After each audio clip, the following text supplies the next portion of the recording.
Akkam jirtu dhaggeeffattoota oduu dhugaa oduu sa'aatii kanaaf isiniif qabadhe kan kanatti aananii jiran fakkaatu. Mata duree oduu. Ministeera Fayyaa Itoophiyaa kan ta'an Dr. Maqdas Dhaabaan guyyaa kaleessaatti gaazexeessootaadhaaf ibsa laatanii. Oduu gara biraatiin ajjeefamuu qondaalaa olaanaa Hamaas kan ta'an Ismaa'eel Haniyyee wajjin walitti qabatee odeeffannoo ba'aa jiran isiniif dhiyeessina. Gara bal'ina oduutti tun deemin fuula YouTube kanaa like, share, subscribe gochuun dagatina. Itoophiyaa keessatti weerarri dhibee busaa, koleeraa fi gifiraa miidhaa guddaa geessisaa akka jiru Ministeerri Fayyaa fi jaarmiyaaleen mootummaa ibsanii jiru.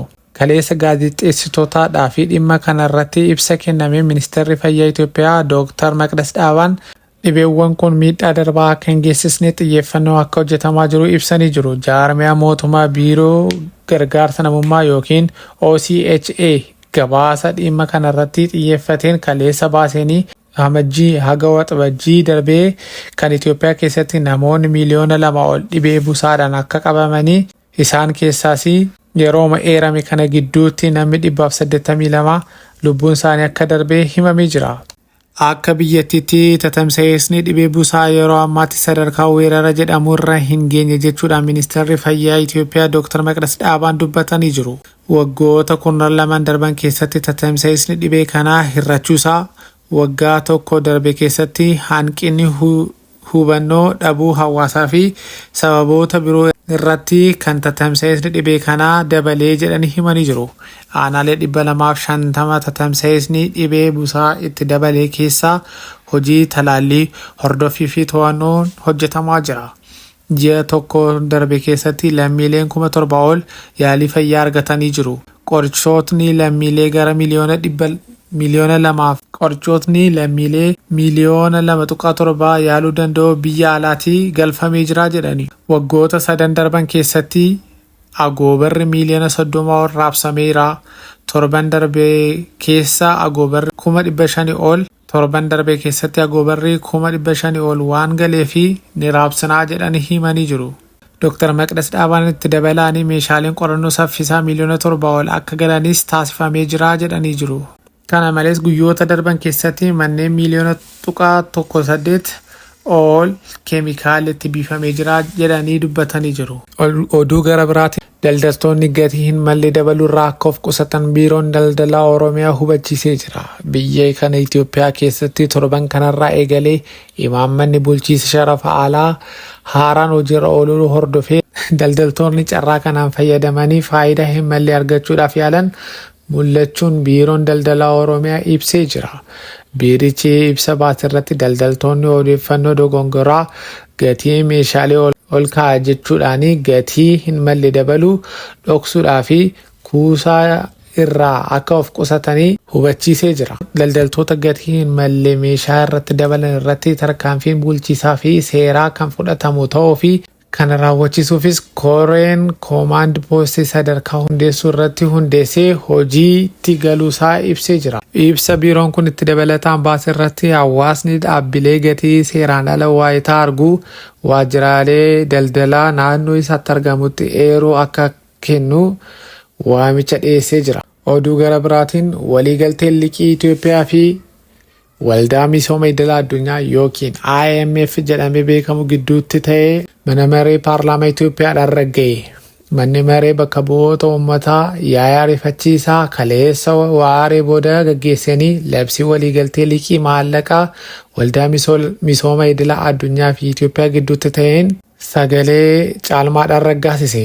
Manni marichaa waliigalee kaleessa gaggeessanii liqii doolaara miliyoona 500 Waldaa Misooma Idil Addunyaa irraatii argate sagalee mormii tokko malee sagalee caalmaadhaan akka raggaasises beekamee jira. Baankiin Addunyaa Itoophiyaadhaaf deeggarsaa fi liqii doolaara biliyoona 1.5 raggaasuu ibsa dheengadda galgala baasanii beeksisuun isaanii yaadatama. Kana keessaas doolaarri biliyoonni 1 karaa deeggarsaa fi kan laatame yeroo ta'u maallaqni doolaara miliyoona 500 immoo liqii dhalarraa bilisaa ta'ee kennameefii jira. Manni maree uummataa Itoophiyaa guyyaa kaleessaa walitti qabamee liqii kanas raggaasisee jira. Deeggarsi kunis fooyya'insa diinagdee Itoophiyaan hojiirra oolchitu deeggaruuf kan karoorfame ta'uusaa baankiin addunyaa ibsee jira. Oduu biyya alaatti isiniif qabanneedhaan ajjeefamuun qondaala olaanaa Hamaas kan ta'e Ismaa'eel Haniyyeen mata duree oduu addunyaa ta'ee ba'aa jira. Ismaa'eel Haniyyeen sirna kakuu pireezidaantii Iraan haaraa filataman Maasuud Pezeshkiyan irratti argamuudhaan galgala sana Teheraan keessatti akka ajjeefaman hin beekama. Hamaasii fi Iraan ajjechaa Ismaa'eel Haniyyee kan raawwate Israa'el jedhuudhaan komachaa jiru. Gumaa gaggeessaa olaanaa Hamaas kanas akka baasan dhaadatanii jiru. Keessumaa Ismaa'eel Haniyyee Iraan keessatti ajjeefamuun abidda ba'aa giddu galeessa keessatti duraan jalqabee tureetti boba'aa akka dabaluuti jedhamaa jira. Iraaniidhaaf Israa'el wal jibbanii ijatti wal tufuu Iraaniidhaaf Israa'el argaa walii jibbanii ijatti tufuu edda eegalanii walakkaa jaarraa ta'eeraa jedhama. Warraaqsi Iraan bara 1979tti geggeeffame mootummaa duraanii kuffisuudhaan bulchiinsa haaraa aangoo irraa qabaachuu hordofanii walitti dhufeenya Israa'eliidhaa fi Iraan gidduu cituusaa Iraan biyyummaa Israa'eliidhaaf beekamtii kan hin laanne ta'uunsaa biyyoota lamaan gidduutti walgaareffannaa irra darbee diinummaatti akka jijjiirames hin dubbatama. Hizboollaan kan Libaanoos keessa socho'u, hidhattoonni Hutii Yaman, Hamaas kan Gaazaa bulchu, hidhattoota Sooriyaa fi Iraaq fa'aa keessatti socho'anii deeggaruudhaan maqaan Iraan irra deddeebi'ee hin kaa'a.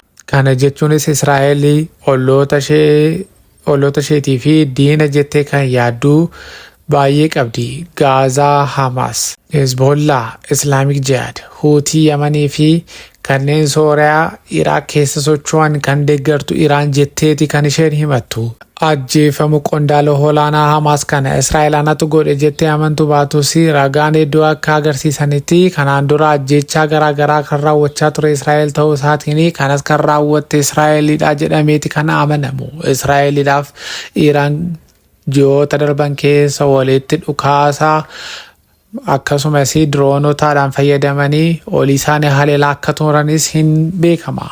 Dhaggeeffattoota oduu dhugaa oduun sa'aatii kanaaf isiniif qabanne kan kana fakkaatanidha. Oduu gara biraadhaan waaree booda walitti deebinutti fuula yuutuubii kanaa laayik, sheer, sabiskiraayib gochuu hin dagatina.